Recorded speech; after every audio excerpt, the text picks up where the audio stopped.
और का नहीं, भारतीय संविधान का कमाल है, भारतीय संविधान का कमाल है। इस क्रांतिकारी अभिनंदन के साथ डॉक्टर सच्चिदानंद मौर्य जी।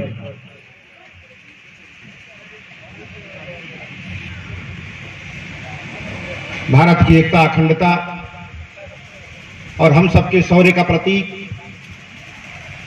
अपने देश के राष्ट्रीय ध्वज का नमन करते हुए,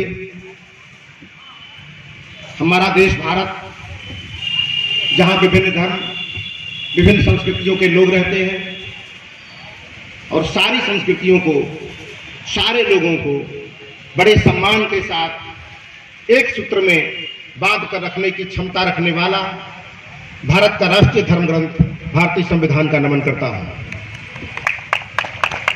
सबका नमन करते हुए मैं उन समस्त महापुरुषों का नमन करता हूं जिनके कुर्बानियों और संघर्षों के बदौलत हम और आप यहां तक पहुंचे हैं। सबका नमन करते हुए मैं उन समस्त संविधान निर्माताओं का नमन करता हूं जिन्होंने अपनी मेहनत से, अपने कौशल से, अपनी मेधा शक्ति से इतना सुंदर और लोक कल्याणकारी संविधान हम लोगों के बीच दिया है। सबका नमन करते हुए साथियों, आज हमारे मंच की अध्यक्षता कर रहे परमानंद मौर्य जी और हमारे मंच की शोभा बढ़ा रहे डॉक्टर विनोद कुमार मौर्य जी, हमारे मंच पर गरिमामयी उपस्थिति के रूप में बैठे हुए परम सम्मानित बेचू भाई पटेल जी और हमारे बीच हमारे मंच पर उपस्थित हम लोगों के पिता तुल्य रामहर्ष विश्वकर्मा जी, बड़े ही तहे दिल से, और हमारे मंच पर हमारे सम्राट अशोक क्लब के राष्ट्रीय महाप्रबंधक डॉक्टर आरपी मौर्य जी उपस्थित हैं। आप सभी का स्वागत अभिनंदन करता हूं और खासकर इस निचनौल की जो जनता है जो यहाँ पे आई है और जिन लोगों ने भी इस राष्ट्रीय प्रतीकों के सम्मान के आयोजन में दृश्य और अदृश्य रूप में, प्रत्यक्ष अप्रत्यक्ष रूप में मदद की है, सहयोग किया है, मैं तहे दिल से आपका स्वागत अभिनंदन करता हूं। सबका अभिनंदन करते हुए आज का जो कार्यक्रम है बड़ा ही महत्वपूर्ण कार्यक्रम है। जब ये राष्ट्रीय प्रतीकों की यात्रा निकलती है तो लोग बड़े आश्चर्य में पड़े रहते हैं कि आज 26 जनवरी है, न 15 अगस्त है, ये कौन सा त्योहार है? तो राष्ट्रीय झंडे को सरकारी झंडा समझते ही सरकारी झंडा है। इसका काम, इसका मान सम्मान की रक्षा करना, सुरक्षा करना तो सरकार का काम है। हमारा काम तो धर्म के लिए, मंदिर के लिए, मस्जिद के लिए लड़ना हमारा काम है, देश के लिए सरकार लड़े। तो इसीलिए पुलिस, हमारी व्यवस्था राष्ट्रीय ध्वज की सुरक्षा में लगी रहती है और हमारे देश के लोगों को पता ही नहीं है कि मेरा राष्ट्रीय ध्वज क्या है, राष्ट्रीय प्रतीक क्या है, राष्ट्रीय चिन्ह क्या है। अगर हम राष्ट्रीय प्रतीकों के बारे में जानते रहते तो शायद ये समस्या हमारे देश में नहीं आती, क्योंकि राष्ट्रीय प्रतीक तो हमारे बना दिए गए हैं, लेकिन किसका क्या मतलब है ये हम नहीं जानते। बहुत सारी मिठाई हमारे देश में है, रसगुल्ला है, पेड़ा है, बर्फी है, लेकिन राष्ट्रीय मिठाई जलेबी ही क्यों है? उसमें क्या खासियत है कि जलेबी ही है? बहुत सारी चिड़िया हमारे देश में है, लेकिन राष्ट्रीय पक्षी मोर ही क्यों है? बहुत सारे जानवर हमारे देश में हैं, राष्ट्रीय पशु बाघ ही क्यों है? हमने कभी सोचा ही नहीं इस पर, क्योंकि इसको सोचने के लिए दिमाग में फुर्सत ही नहीं है। हम तो हिंदू और मुसलमान के लिए मारामारी कर रहे हैं, देश के बारे में कौन सोचने जाएगा? जब नहीं सोचेंगे तो हम अच्छे हिंदू बन सकते हैं, एक अच्छे मुसलमान बन सकते हैं, लेकिन एक अच्छे भारतीय नहीं बन सकते। और अच्छे भारतीय नहीं बनेंगे तो ये देश खतरा में रहेगा हमेशा, क्योंकि लोग अपने अपने धर्म के लिए लड़ेंगे, अपने अपने मजहब के लिए लड़ेंगे। तो धर्म हो चाहे मजहब, सब एक नाव में बैठे हुए हैं। धर्म हो चाहे मजहब, सब एक ही नाव में बैठे हैं और वह नाव देश है। और जब नाव ही डूब जाएगी, न हिंदू बचेगा न मुसलमान बचेगा देश में। इसीलिए सम्राट अशोक क्लब के लोग पूरे देश में घूम रहे थे, खासकर मैं भी घूमा हूं, बाहर गया, इंडिया के बाहर तो मैं घूमा, लेकिन बहुत सारे पढ़े लिखे लोगों से पूछता हूं, आप भी अपनी समीक्षा करिएगा कि मैं पूछता हूं कि आपके देश का राष्ट्रीय चिन्ह क्या है, तो 90% लोग नहीं जानते कि हमारे देश का राष्ट्रीय चिन्ह क्या है। अगर कुछ लोग जानते भी हैं तो इसका मतलब क्या है या क्यों बनाया गया है, ये नहीं जानते हैं। सम्राट अशोक क्लब इन्हीं चीजों को, आम जनता का हक जिस पर था उस जनता तक पहुंचाने की कोशिश कर रहा है। ये भारत का जो संविधान है, संविधान का मतलब भारत में अमूमन लोग समझते हैं कि कोर्ट कचहरी का मामला है, लड़ाई झगड़ा हो जाएगा, मुकदमा हो जाएगा तो संविधान की जरूरत पड़ती है। एक बार मैं एक अपने गेस्ट को मुख्य अतिथि के लिए कार्यक्रम लेने गया और संजोग से जज साहब थे। मैंने पूछा कि जज साहब आपको अपने कार्यक्रम का चीफ गेस्ट बनाना चाहते हैं, रिटायर्ड थे वो, तो कहे कि संविधान के बारे में पब्लिक में क्या बोलना है। अरे पब्लिक में क्या है? तो हमने कहा कि क्या मर्डर करने के बाद ही संविधान की जरूरत पड़ती है क्या? क्या संविधान में कुछ ऐसा नहीं लिखा है कि हम देश में ऐसा माहौल बनाए कि मर्डर ही ना हो, एक ऐसा माहौल बनाए कि चोरी ना हो, एक ऐसा माहौल बने कि बलात्कार ही ना हो? क्या बलात्कार करने के बाद ही संविधान की जरूरत पड़ती है क्या? तो उन्होंने कहा कि हम लोग तो धारा जानते हैं ना, 307, 302, 351, 251, हम धारा जानते हैं। तो हमने कहा ये सारी धाराएं जो बनी है, उन धाराओं का उद्देश्य क्या है? क्या मर्डर होने तक इंतजार करना, या मर्डर हो ऐसा व्यवहार करना, हो ही ना? तो कहे कि मैंने कहा जो प्रियम्बलम है, जो उद्देशिका हमारे संविधान की है, उसके बारे में बोलना है जनता में। तो बोले कि बहुत दिन पढ़े हो गया, संविधान की उद्देशिका कहाँ याद है? तो हमने कहा इस देश के जज को संविधान की उद्देशिका याद नहीं है, तो खलिहान में काम करने लोगों को मैं क्या दोष दूं? देश भटक गया है, भटका हुआ देश है। यहाँ अच्छा हिंदू बनने की ट्रेनिंग दी जाती है, अच्छा मुसलमान बनने की ट्रेनिंग जाती है। अभी बीएचयू को देखे होंगे लड़के का, एक टीचर है फिरोज खान, उसकी नियुक्ति के लिए मारामारी हो रहा कि फिरोज खान नहीं नियुक्ति होगी बीएचयू में, क्योंकि हिंदुओं का स्कूल है, बीएचयू हिंदुओं का कॉलेज है। तो सही कह रहे हैं लोग, वो सही कह रहे हैं, क्योंकि हिंदू विश्वविद्यालय रहेगा तो उसमें हिंदू पढ़ के निकलेगा, अब मुसलमान विश्वविद्यालय रहेगा तो मुसलमान पढ़ के निकलेगा। जब भारतीय विश्वविद्यालय है ही नहीं है तो भारतीय पैदा कहां से होंगे? कहां से पैदा होंगे? और जब पैदा नहीं होंगे तो बीएचयू में फिरोज खान का विरोध होगा और मुस्लिम विश्वविद्यालय में त्रिपाठी जी का विरोध होगा, जबकि दोनों इस देश में रहते हैं, दोनों इस देश के नागरिक हैं। तो ये देश इसलिए हो रहा है क्योंकि हम सब जागरूक नहीं है। हमें गीता रामायण में उलझा दिया गया है, हमें गीता कुरान में उलझा दिया गया है, और इतना अच्छे हिंदू हो गए हैं कि हम भूल ही नहीं गए कि हम भारतीय भी हैं। और आज जो भी अधिकार आपको मिला है, किसी व्यक्ति को जो अधिकार इस देश में मिला है, वो हिंदू मुसलमान होने के नाते नहीं मिला है, वो भारतीय होने के नाते मिला है। और आज तक नई बात जान लीजिए आप लोग, पटेल जी इशारा कर रहे थे, मैं बड़ा अभिनंदन करता हूं, आपने बड़ी अच्छी बातें संविधान के ऊपर रखी है। 26 जनवरी 1950 को इस देश में ईश्वर की हत्या कर दी गई थी, शायद आप नहीं जानते होंगे। 26 जनवरी 1950 को इस देश में ईश्वर की हत्या कर दी गई थी।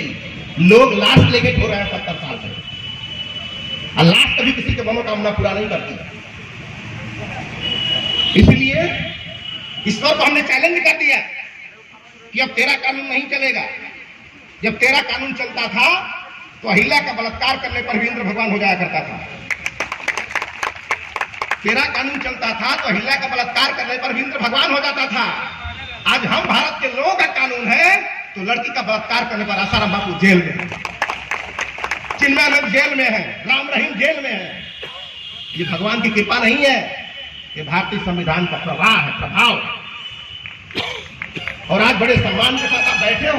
आज मैं लोगों से पूछता हूं कि आपका जीवन कैसा चल रहा है, तो लोग बोलते हैं कि ऊपर वाले कृपा से बड़ा अच्छा चल रहा है। अरे ऊपर वाला उस दिन बैठा तो लात खाते थे आप, ऊपर वाला उस दिन बैठा लात खाते थे। ऊपर वाला उस दिन भी था जब बढ़िया शर्ट कपड़ा पहन के निकल नहीं सकते थे। ऊपर वाला उस दिन भी था जब खटिया पर खड़ा होकर किसी से बात नहीं कर सकते थे। आज सब कुछ कर रहे हो तो तेरे भगवान की कृपा नहीं, ये भारतीय संविधान की कृपा है। तो हम लोग ऐसे ही लोग हैं कि करंट है किसी और बोर्ड में और प्लग लगाए है किसी और बोर्ड में। तो जब करंट किसी बोर्ड में है उसमें प्लग नहीं रहेगा तो जीवन बीत जाएगा, जीवन में उजाला नहीं होगा।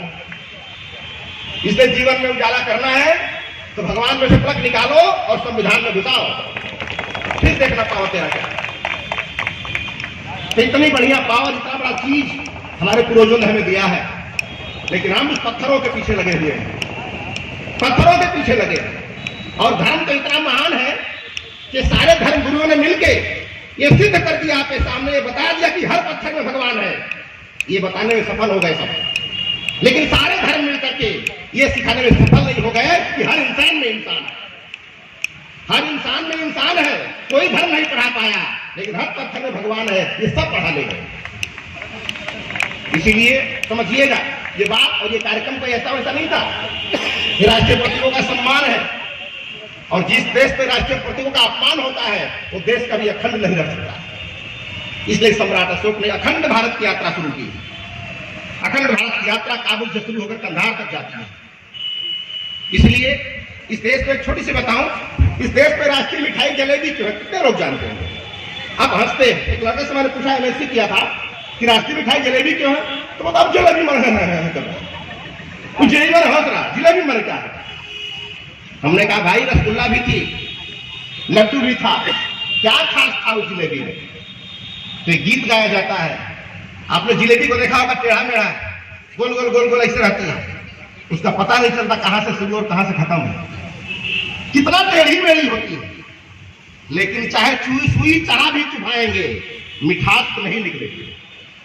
कितना भी टेढ़ा मेढ़ा हो, लेकिन सुई जहां चुभाएंगे मिठास उतना ही निकलेगी।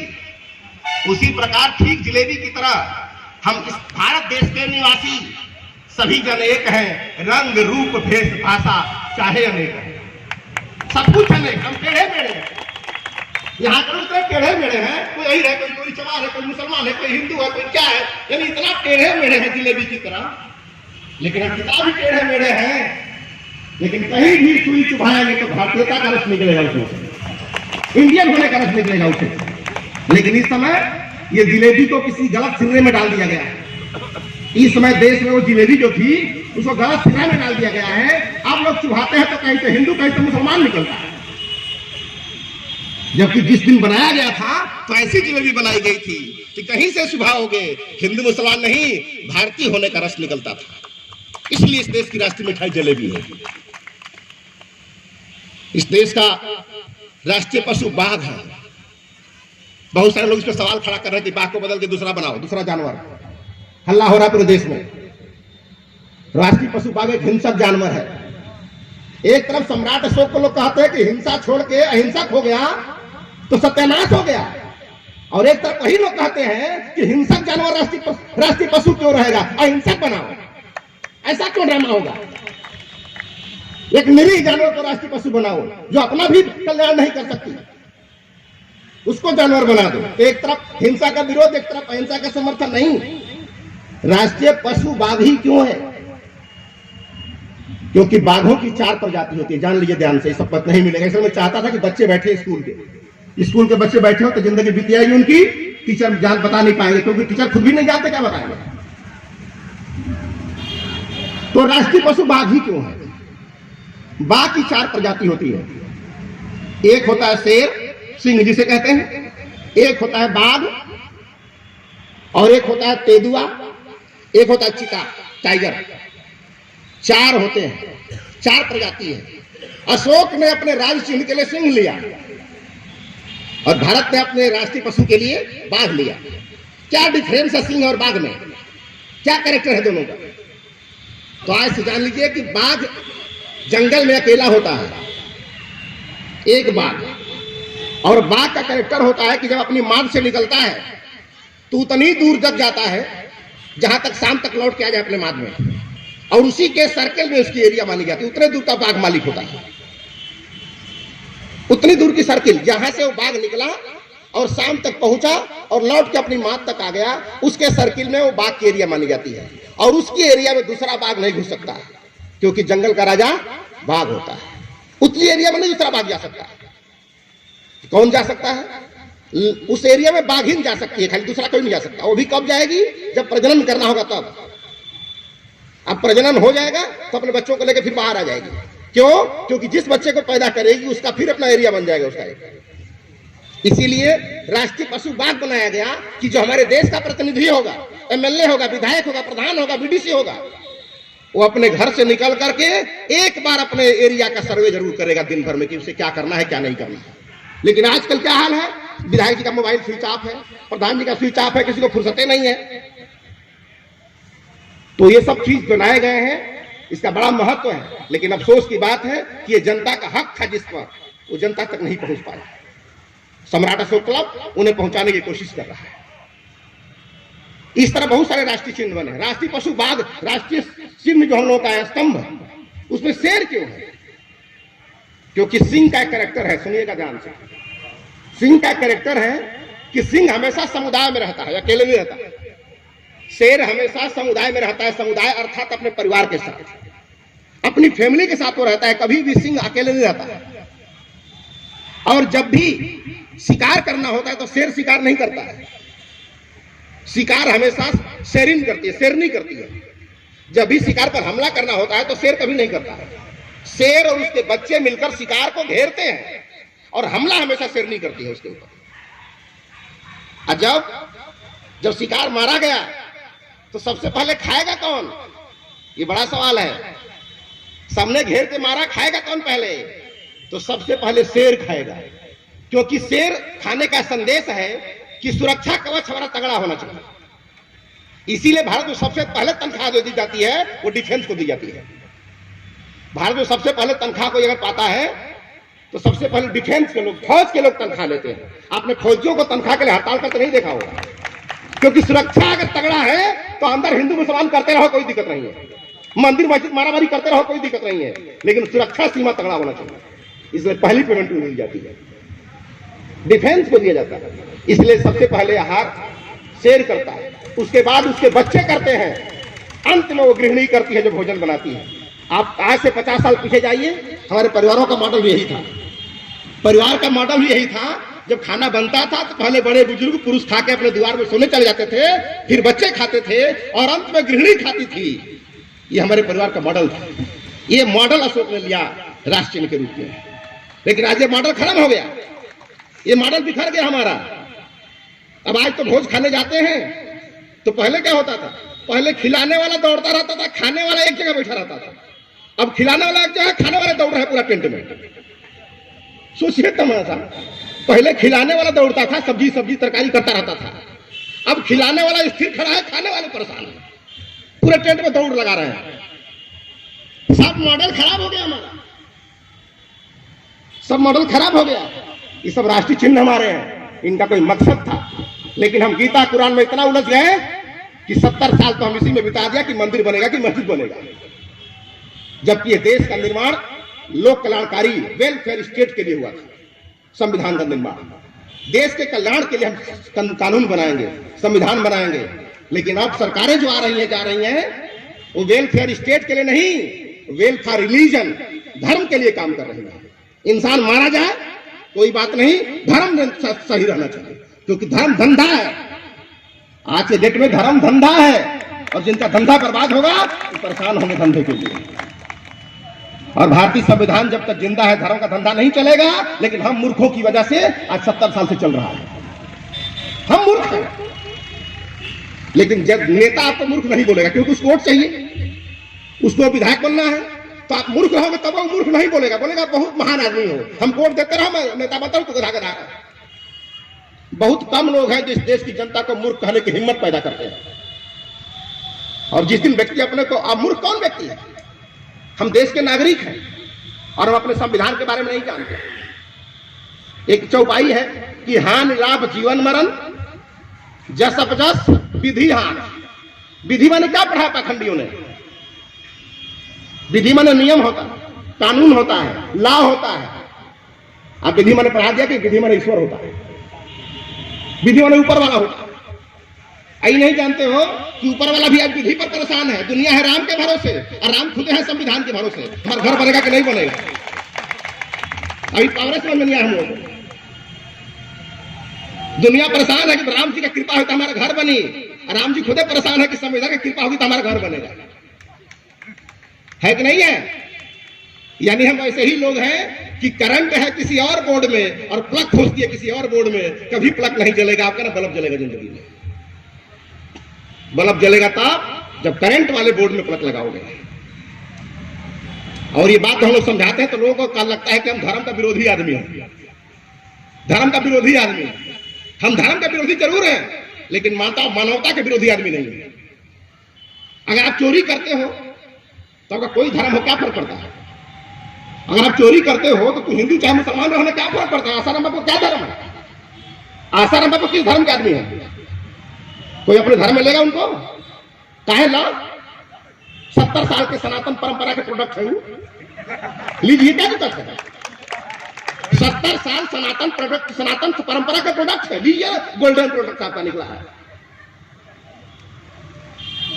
तो प्रोडक्ट से ही जाना जाता है कि कंपनी कैसी है, प्रोडक्ट से ही पता चलता है कंपनी कैसी है। और जब आसाराम बापू, राम रहीम, चिन्मयानंद जब पैदा होंगे तो पता चल रहा है कि कंपनी ठीक नहीं है।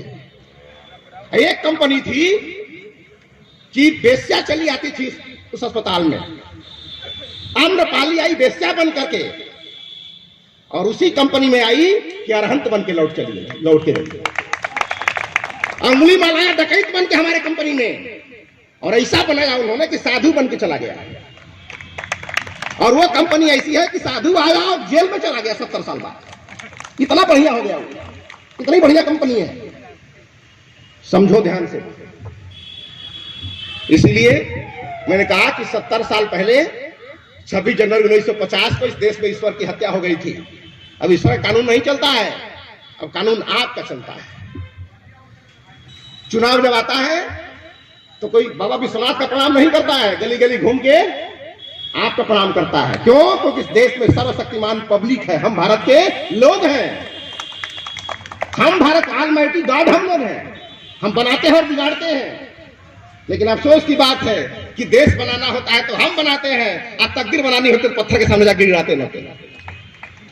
जब देश बनाना होता है तो हम बनाते हैं, हम बिगाड़ते हैं। आज जब अपने जीवन को बनाने की बात आई तो जाके पत्थरों के सामने गिरा रहे हैं, हे भगवान, हे भगवान, जा भगवान।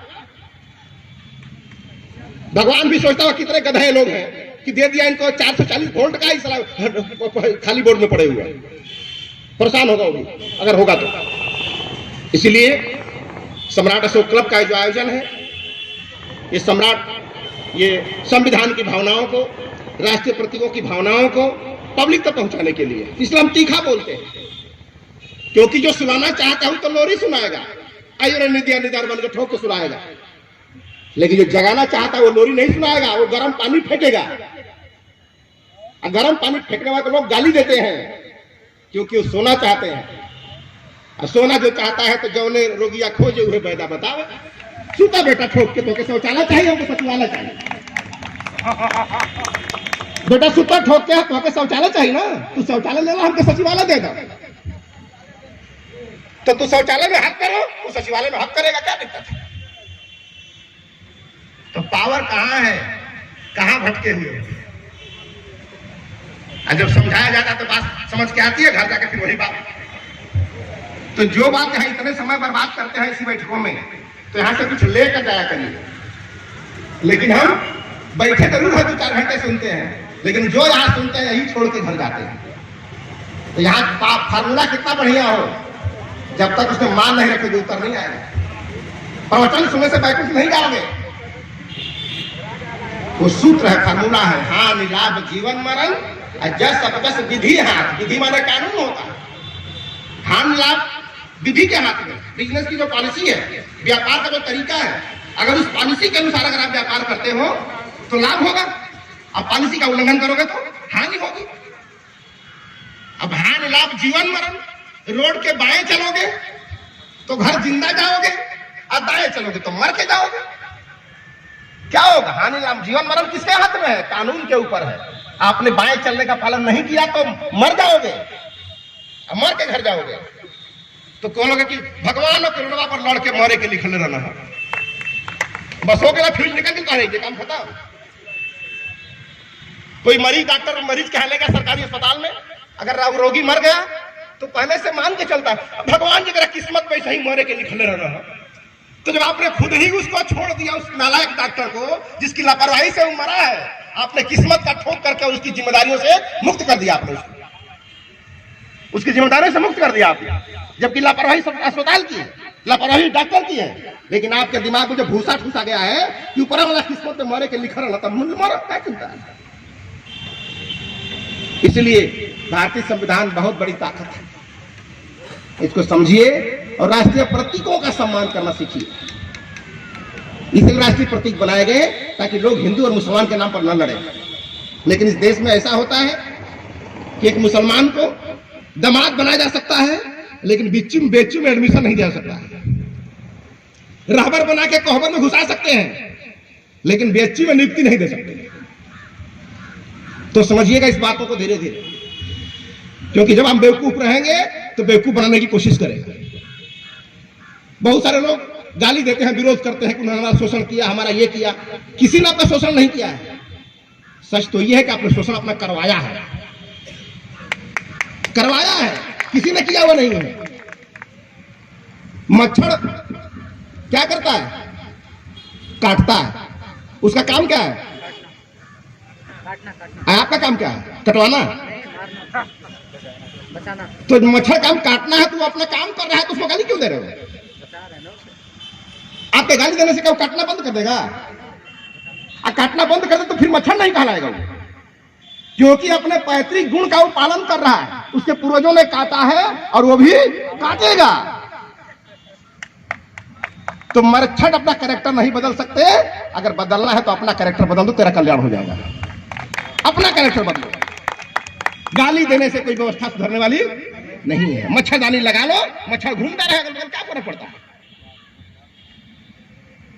सम्राट अशोक क्लब इस चीजों को पब्लिक में आप लोगों के बीच ले जाने की कोशिश कर रहा है। किसी का विरोध करने से कुछ नहीं होने वाला आपका। आप अपना काम करिए। अगर आपकी पत्नी में गड़बड़ी है तो पत्नी को ठीक करो, अपनी मां को ठीक करो, अपने बच्चों को ठीक करो। गाली पड़ोसी को क्यों दे रहे हैं? पड़ोसी का इसमें कोई दोष नहीं है। जब घर खुला रहेगा तो कौनो सर्वसार घुस के उसमें काटकूट करेगा। घर बंद करो, लाख काम खत्म। दरवाजा इसमें लगाते हैं ना कि जिसको हम चाहेंगे अंदर आएगा, जिसको हम चाहेंगे बाहर जाएगा। हम खुला दरवाजा खोल दिए हैं, जो मन में आए जो मन में जाए। तो चोर घुस गया तो गलती क्या है उसकी? चोर का काम क्या है? चोरी करना। आपका काम क्या है? चोर चुपचाप बैठ के सोते रहना। मेरा बॉस चले ना, तो जिस घर में चोरी होती है, अगर 6 महीने की सजा अगर चोर को दूंगा तो 3 महीने उस घर वाले को भी दूंगा। 6 महीना अगर सजा चोर की दी जाएगी तो 3 महीने उस घर वाले को भी दो। जब दोनों जेल से बाहर निकलेंगे तो चोर को यह डर पैदा होगा कि मुझे चोरी नहीं करना है, और घर वाले को डर होगा कि हमको जगह रहना। गलती क्या है? काम बेमतलब खिसियानी बिल्ली खंभाना, बेमतलब घर घर बात करते हैं, गाली गलौज करते हैं। किसने कह दिया था कि कंस का 8वां पुत्र, देवकी का 8वां पुत्र तुझे मारेगा? तू बेवकूफ ऐसा आदमी कंस था जो बोला कि पैदा होगा तो मारेगा, तो चलो हम पैदा होते ही मारते जाएंगे, जो ही पैदा होगा गला दबा दूंगा। कितना बेवकूफ था वो कि पैदा होगा तब न मारेगा। तो जब पैदा होगा तो मारेगा, तो ऐसा स्कीम निकाल दे कि जीजा जी को दूसरे कमरे में और बहन को दूसरे कमरे में बंद हो, जिंदगी भर पैदा नहीं होगा तभी नहीं मारेगा। क्या लगता है हमारा नहीं करने? अपने जीजा को दूसरे कमरे में बंद कर दो और बहन जी को दूसरे कमरे में बंद कर दो, जिंदगी भी कोई पैदा होगा ना मारेगा। हमारे का लफड़ा क्यों करेंगे? तो ये तो भगवान बुद्ध का नहीं सोचेगा ना कि कौन सा काम बगैर हिंसा के निकाल लेंगे, कौन सा काम बौद्धिक ताकत से निकाल लेंगे। लेकिन जब बुद्धिया भ्रष्ट करती गई है, बुद्धिया नहीं है तो क्या करें? डांट तो नहीं। इसीलिए बहुत ज्यादा कहते हुए ये पहली बार इस महाराजाओं की धरती महाराजगंज को नमन करता हूं। और आज बहुत अच्छा नारे पटेल जी ने दिया है कि जो संविधान सभा की जो समिति थी, उस समिति में एक व्यक्ति इस महाराजगंज के थे, इसलिए मैं खासकर इस धरती का नमन करता हूं। और यही नमन करते हुए अपने सम्राट अशोक क्लब के इस मैरून कलर की वर्दी वाले कार्यकर्ताओं का स्वागत करता हूं कि ये काम बहुत बड़ा है। ये लड़ाई एमपी एमएलए की नहीं है जो हम लोग कर रहे हैं, ये लड़ाई सरकार बदलने की नहीं है। क्योंकि सरकार जब नाविक नहीं बदलता तो पतवार बदल कर क्या होगा? जब नाविक नहीं बदलता तो पतवार बदल कर क्या होगा? और जो लोगों का चरित्र ही नहीं बदलता तो सरकार बदल कर क्या होगा? जो सरकार आएगी लूटेगी, जो सरकार आएगी सताएगी। क्योंकि सरकार में कोई बाहर से लोग नहीं आते हैं। सरकार में आप ही का भाई, आप ही का भतीजा, आप ही का नाना, आपका नाना, आप ही का विस्तार भाई है। तो गड़बड़ी संविधान संसद में नहीं है, गड़बड़ी माँ के कोख में है जहां से एमपी एमएलए विधायक पैदा होते हैं। और जब कोख ठीक हो जाएगी तो संसद खुद ठीक हो जाएगी। गड़बड़ी वहां थोड़े है, गड़बड़ी तो हम पैदा कर रहे हैं तुम से। इसीलिए बहुत दूर न जाकर के ये सब सारी चीजों को समझिए। और राष्ट्रीय प्रतीकों से जुड़ा ये सम्राट अशोक क्लब कहीं भी कार्यक्रम, पूरे भारत में कार्यक्रम चल रहा है। आज यहाँ कर रहे हैं तो आज गाजीपुर जिले में भी आज कार्यक्रम चल रहा है, पूरे देश में बड़े पैमाने पर चल रहा है। क्योंकि मेरा मानना है कि किसी का विरोध न करके जनता को सही सही समझा दो, जनता सच के साथ खड़ी हो जाएगी। बस तो इन्हीं चंद बातों के साथ अपना अभिनंदन करते हुए दूर दूर से हमारे सम्राट अशोक क्लब शाखा लखनऊ के अध्यक्ष जी आए हैं और रायबरेली से आए हैं, हमारे उन्नाव से आए हैं, तमाम अन्य जिलों से भी हमारे जो कार्यकर्ता आए हैं इस कार्यक्रम में सहयोग करने के लिए। और मैं खासकर प्रदीप मौर्य जी जो यहाँ की टीम का जो संचालन कर रहे हैं, परमानंद जी जो अध्यक्ष हैं, मैं आप सभी पूरी टीम का स्वागत अभिनंदन करते हुए अपनी वाणी को विराम देता हूँ। जय बुद्ध, जय सोम, जय भारत।